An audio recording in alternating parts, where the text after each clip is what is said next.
is it safe to say pag you're from Visayas or you're from Mindanao and you are supported by a Duterte, llamado kayo? Okay, I can see signs of adjustments when it comes to political candidates. Let's start from Allianz ng Pilipinas. Senator Amy already bolted out of the alliance, and that's an indication, okay, na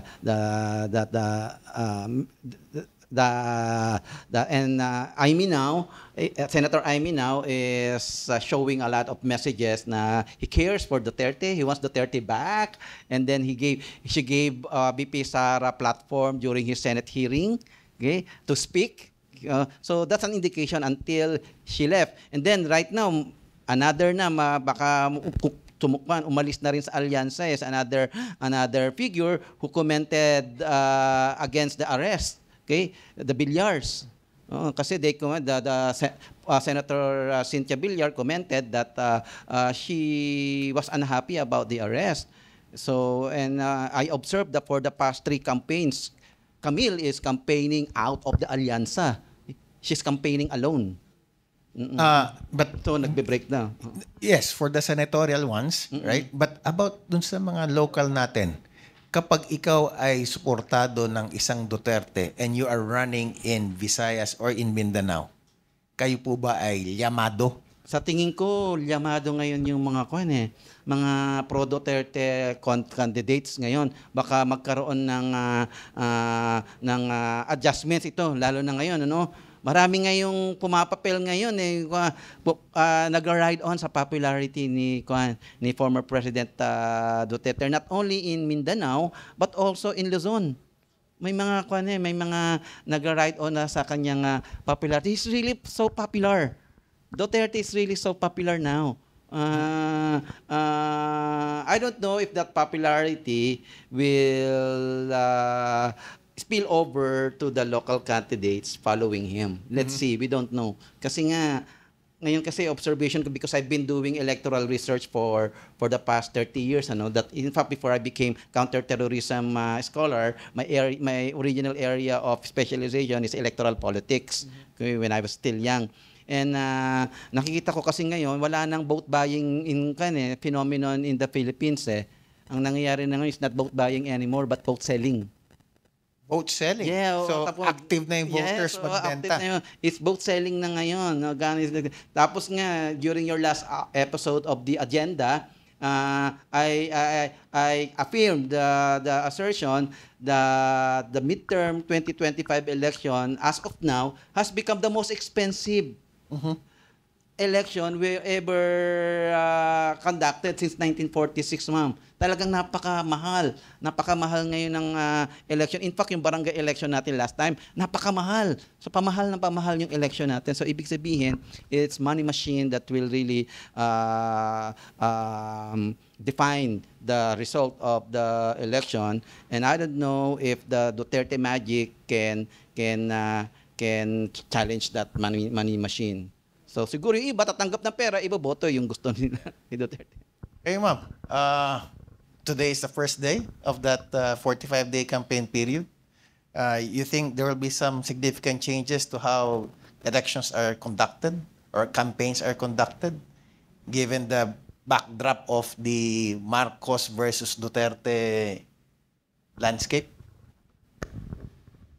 I really don't think so.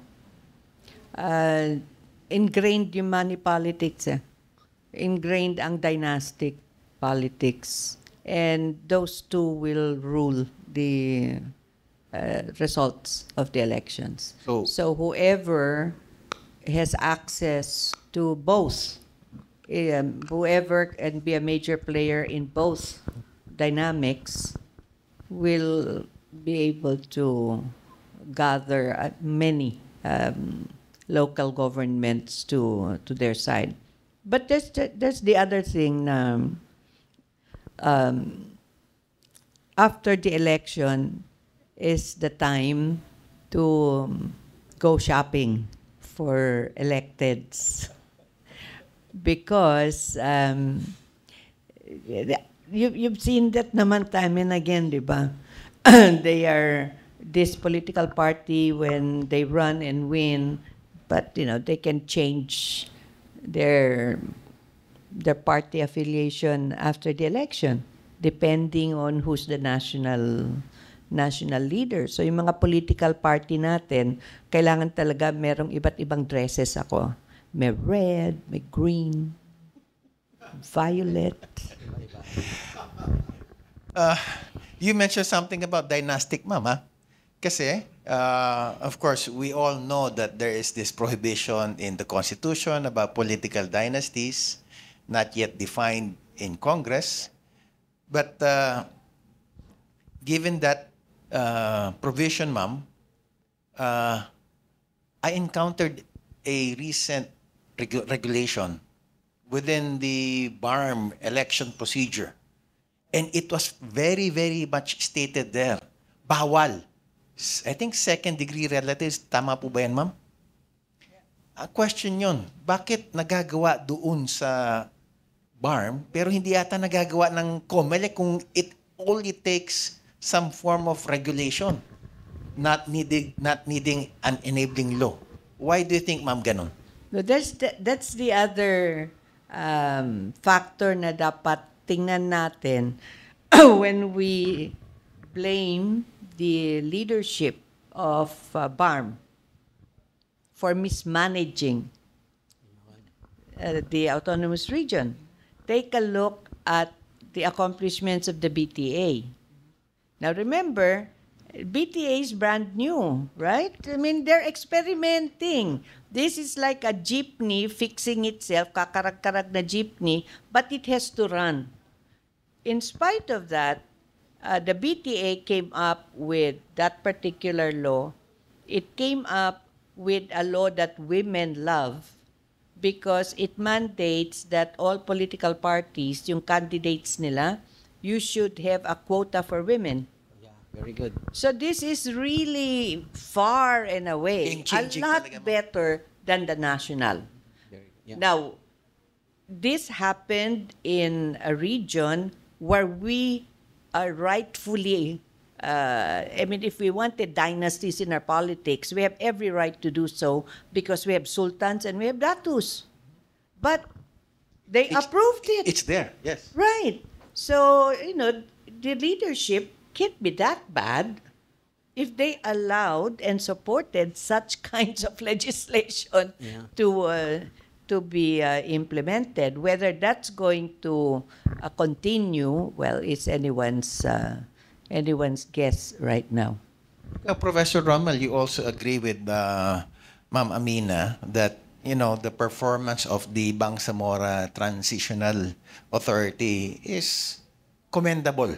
Na there's no need to change leaders midstream. Sorry, wasn't that bad? Yeah. Sorry. I agree that despite the transition pains, the Bangsamoro Transition Authority was able to make some significant difference in improving the lives of people. Okay, especially in Maguindanao del Norte, in municipalities like Buldon and Barira. But of course, Bangsamoro is composed of, ilan na ba ma'am tayo? Originally 6, but Tulo opted out already. Well, Basilan, Tawi-Tawi, Maguindanao del Sur, Maguindanao del Norte, Lanao del Sur, with the seat of government in Cotabato. But during the time of Murad, before he was changed by Makakuwa, we conducted this study, and ito yung mga nag-gather namin na sentimiento ng mga respondents namin sa Bangsamoro area, na they highlight the issue of governance deficit. Ito nga, I'll share yung I prepared this PowerPoint. Even groups, these groups, dynastic groups, political clans give BARM failing grade. Imagine that under Murad. And that is informing the President, Bongbong Marcos, na they are lobbying to the President na they are not happy about Murad. And Okay. and then they ask, what are the issues that you're raising against Murad? So ito yung mga issues, yung number one, yung phasing out of armed employees and recruitment of armed employees, it faces strong resistance. Why? Issue of nepotism. Because they said that the previous leadership acted in favor of employees associated with MILF families.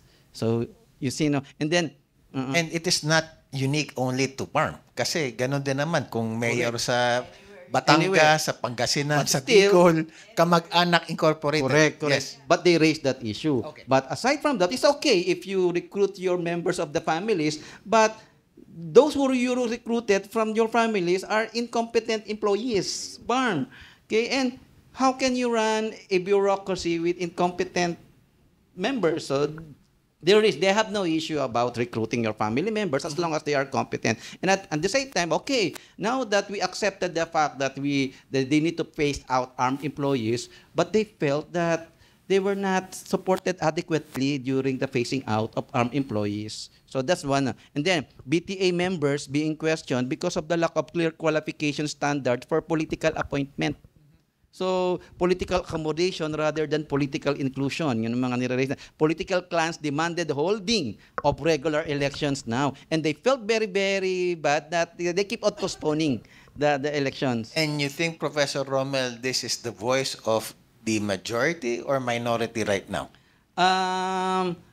We don't have a data whether it is a majority voice or is a minority voice. But for us, the fact is that these are issues. And the most controversial issues that we identified that they keep on raising is the transparency on the use of black grant to BARM. Since 2020, they have been receiving around 75 nga to 80 billion. So there's a lack of transparency. Ito pa, they are lobbying to Chief Murad before na, okay, let's have a midterm review of the 2014 Comprehensive Agreement of the Bangsamoro. No midterm review was conducted. And then there's no official performance assessment of the Bangsamoro Transition Authority, and we hope that the current interim chief minister Makakuha will conduct this official performance assessment of the BTA, and most importantly, clear accounting of the BARM annual black grant. So, do you expect, Professor Rommel, that within this 7 months of the remaining existence of the BTA, there will be significant changes under Chief Minister Makakuha? I'm not very optimistic because 7 months too young. But maybe the job of Chief Minister Makakuha is to make sure that the holding of the parliamentary election in October will be peaceful and orderly. And if he can do that, then he already achieved his purpose. Maganda naman kasi yung credentials ni Yeah. Chief Minister Makakuha na former commander and at the same time former governor. So I think he knows how to do it. Parang ganon. And then I would like to share also another study of us. Yung you're talking about dynastic politics in the Bangsamoro. Meron ako ditong ginawang study about yung mga dynasties in nawala yata yung PowerPoint ko. Maybe I'll show it later. Ito. Yung configuration ngayon nangyayari sa Bangsamoro, if you're interested to discuss about yung mga dynastic politics there. So look at this two major coalitions formed at the Bangsamoro, yung United Bangsamoro Justice Party.